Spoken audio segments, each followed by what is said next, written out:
How to add monies to Starbucks app, right? It's very easy. We will just open the Starbucks. Let me just go back and I will show you from the start, right? I'll just open the Starbucks app, and from here, once it get open, right, to add money to the Starbucks app, you have to just go to the pay section. Once you go to the pay section, you can find the pay section from here too. Click on your profile, which is on the top right. Now click on Starbucks Pay.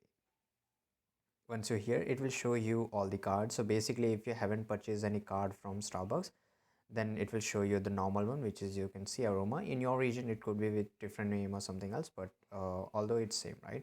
I will just click on load card. So let me show you what happens. Basically, you cannot pay to Starbucks mobile application while you're purchasing any beverages or coffee through your directly card or various payment method, right?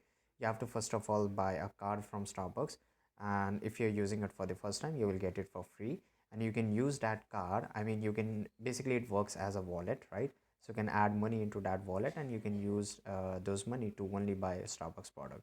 So here it will ask me that how much money I want to buy, add. So I will just write here 500, right?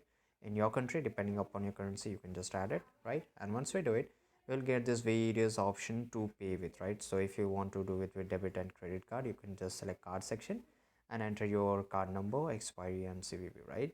And if you want to pay with your wallets, you can see I have a different wallets through directly bank accounts, right? And there's a lot of option. You can go with any of the options, right?